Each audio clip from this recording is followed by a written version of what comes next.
is a WIAT Red Zone special, SEC Media Days.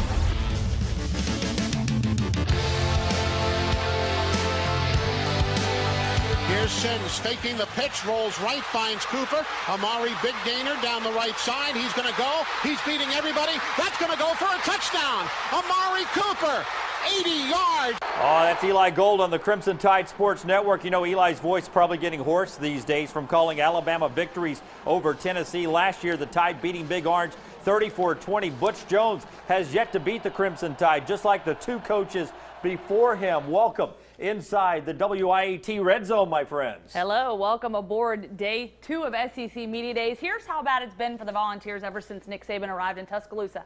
Alabama has smoked victory cigars on the third Saturday or second or fourth, outscoring the Vols 283-95. Hey, good evening. I'm Jim Dunaway along with Lauren Sisler. That covers 8 straight years for Alabama. That's the longest win streak in this rivalry since Bear Bryant won 11 straight from 1971 to 1981. And it's been a brutal 8 years for the Volunteer Nation, but last year was the closest they've come since 2007. Yeah, brick by brick is the Butch Jones way, and Tennessee fans think he's building an empire in the Smoky Mountains. But Coach Jones knows dreams and talk alone won't take the Big Orange to the promised land. That's a big game, but they're all big games. But that game means a lot to a lot of people, and we understand that. It's our job to get back to trying to make those games relevant, you know, and being competitive with them. You know, I thought last year was a step in the right direction, but we expect to win every time we step on the football field. It doesn't matter who our opponent is. Yeah, and keeping up with the Joneses comes easy to Butch. He took the Vols to their first bowl game since Lane Kiffin. That was back in 2009. Now, if Brains could score points, Josh Dobbs would be a touchdown Pez dispenser these days. He majors in aerospace engineering. Dobbs ignited the Vols' bowl push with 9 touchdowns in the last 6 games. I had trained all season. I knew just the same as my freshman year, you're always one snap away. You always have to be ready to go. So I took, you know, all my practice reps, reps on my own, film study reps, as if I was the starter, as if they were game reps.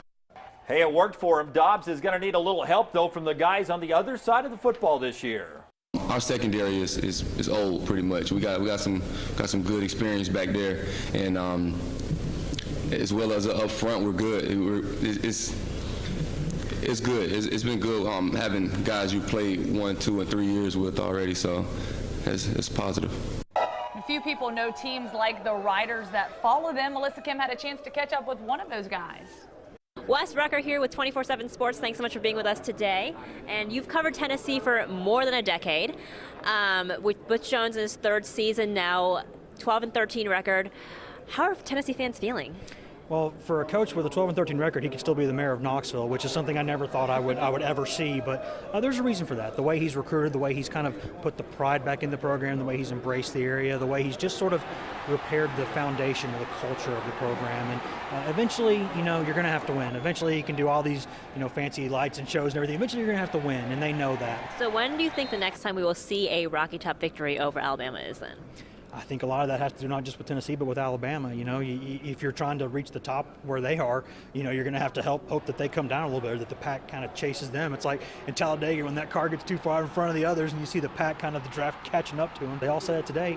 Tennessee has got to do its part in that rivalry. If you want to talk about this being one of the best rivalries in the country, you got to go out there and beat them on the field.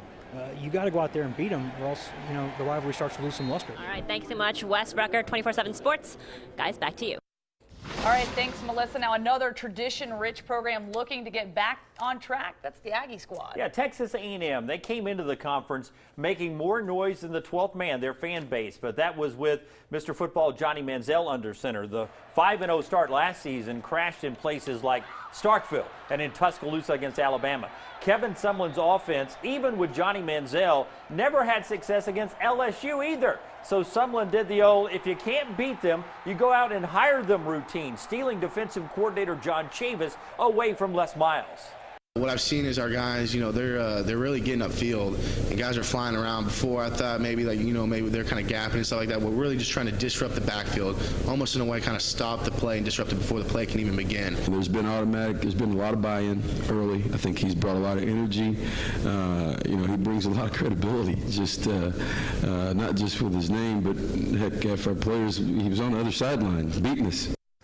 Told from the players he simplified everything. It's easier for them. Shavers has some tools to work with as well, including sophomore sackmaster right there, Myles Garrett, who reminds Sumlin of another defensive nightmare. Everybody first starts talking about Jadeveon Clowney just because he broke the record as a freshman. If he can continue down that road, then you're probably looking at that. Myles is a very, very special and talented player. He's one of the stronger guys on our team. Came in that way. Just a gene pool that's unbelievable. Garrett should be listed as a quarterback too. He spends so much time back there. How about 11.5 sacks for his freshman campaign? Certainly impressive. The only thing quicker than Garrett off the edge, though, may be the conclusions football fans jump to. Remember week 1? I do. Against South Carolina, the Aggies dropped 52 on the Gamecocks, but then they scored 0 against Alabama, losing 59-0. Is there a quarterback controversy? I like Kyle Allen over freshman Kyler Murray, but they'll battle. Obviously, the quarterback, he plays a pretty big role on the team, and Kyle Allen's done really great things for this offseason. He's getting stronger and faster. He's putting in the work. He's working with our guys on 7-on-7, kind of just getting everything timed down, and he's become a leader on this team. And what a proud fan base. We found out today Aggies come from all over. Coach Sumlin bringing 2 players of Nigerian descent to media days this year. And apparently humor is a chief export from their country. Can I ask you guys a quick question? Does any of you think you know how to pronunciate my last name? Let me hear the best pronunciation. It's harder to pronounce our name outside of our culture. So, mine's probably one of the easier ones, but I even get it's only 5 letters. Unfortunately, I don't see the Aggies doing a home-and-home with Nigeria anytime soon for these guys. You know what else won't be coming soon? That's retirement for the old ball coach, Steve Spurrier. Yeah, Spurrier looks like he's hanging around a while. And how about kicking it up a notch, Dan Mullen style today? We talk footwear with the Mississippi State coach and the old ball coach when we come back inside the Red Zone. Stay with us.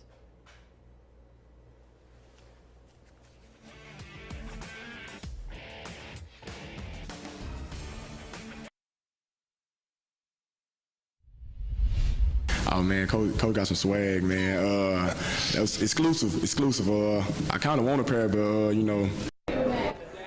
they're expensive and all that stuff. Dorothy had her slippers, but we're not in Kansas or Starkville anymore. Mississippi State coach Dan Mullen rocking the Yeezys, a Kanye creation for Adidas with the pinstripe suit, though I don't know. It's a unique look for SEC Media Days. Welcome back inside the Red Zone. Jim and Lauren with you here for a little bit longer on day 2 of SEC Media Days. His teams are also rocking a little bit of confidence, is Dan Mullen in Mississippi State, coming off the best season, one of the best seasons they've ever had at State. And if there is a king in the SEC, it's got to be in the King's home state. And he's got an equally cool name. We're talking about Dak Prescott. Dak Prescott, a guy that has 27 touchdowns through the air, 14 on the ground. The Dak attack knows no bounds, and neither does his competitive streak, according to his teammates and his coach. One day we was in the locker room just throwing away trash, and he just kept on backing up, trying to shoot the furthest jumper. And we like, all right, bro. Like, no, I bet you I can hit it from, that far. If you want to see, just say, hey, I bet you can't do something. Now, make sure it's safe. Don't do anything crazy with him here today. But, if you say, hey, I bet in a suit you can't do down and drop and give 75 push-ups, he might just do that right then. Yeah, you would. Dak was the first Bulldog, speaking of doing things, ever to finish a season with more than 3,000 total yards. He went over 4,400. Campus isn't too bad because I'm working on my master's, taking online classes. But for the most part, going through town, eating, I'm always expected to take pictures or something. Johnny Manziel did that online thing too. State's biggest challenge to learn will probably be finding some successful talent around Dak Prescott to keep the heat off of him. No doubt. They'll be missing 3 starters from that great defensive front last year, and they get some bite back with the talented Chris Jones. We're working on building our tradition of being a championship team, or a team that competes every year for championships. And I think that chip on the shoulder for these young guys that people maybe have counted them out, have told them what they can accomplish their whole life more than what they can. We believe a lot more in the I can approach. Good for the Bulldogs. They get Alabama, Ole Miss, and LSU at Davis-Wade Stadium. Now, success is new to State, but not to the old ball coach. He's done a lot of winning in his short 70 years. You know, Mark Schlabach, ESPN, breaking down the numbers for us today. Coach is going to be Steve Spurrier, the first coach in the SEC ever to get an SEC win at the age of 70. Bear Bryant was 69 when he retired. Lou Holtz, 67. So Spurrier is going where no old ball coach has ever gone. You can tell he's in his 70s, the way he act and, you know, walk and stuff. But I mean, he'll be in the weight room working out. I mean, I see him he works out every week, probably 3 days or 4 days a week. I remember a younger Spurrier used to punch Bobby Bowden through the media on the age card, always saying he'd never be an old coach. Now he is, and he doesn't like talking age. Maybe about the same as Coach Krzyzewski at Duke. You know, we're about a year apart in age. He's still doing pretty well, by the way, I would say, national champ and so forth. There's people running for president that are my age, right within a year of me, Donald Trump, Hillary Clinton. Somebody told me the other day that I was the youngest coach in the SEC who's won 4 straight bowl games. You know, every player has a story, and now Melissa Kim shares kicker Elliott Fries.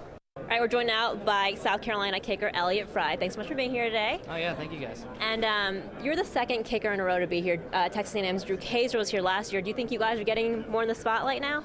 I hope so. I think, you know, kickers and punters are really really important to the college football game. Yeah, I guess these last 2 years have been a good year for us kickers. And you've kind of become the face of diabetes in terms of college sports. What do you think the biggest misconception that people have about you because of that? Well, first of all, I mean, there's a huge misconception between type 1 and type 2 diabetes.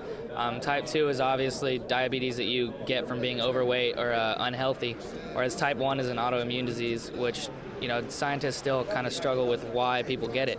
I think that's pretty much a huge distinction because, you know, people look at me and say, you have diabetes, you know, you're not fat. What's your message to kids that are watching you right now, that are looking up to you and, you know, want to play sports that have type 1 diabetes? Yeah, I mean, I just want them to know that, you know, my dream was to make it in the SEC as a kicker, and I have more dreams to come. But, you know, I think showing them that, you know, I'm here, you know, even at media days, just being a kicker at media days with diabetes, it's hopefully I'm trying to let kids know that, you know, no matter how big their dreams are, what they want to do when they grow up, that diabetes doesn't have to stop them, and it really doesn't mean anything if you keep it under control. All right, a great message from South Carolina kicker Elliott Fry, guys.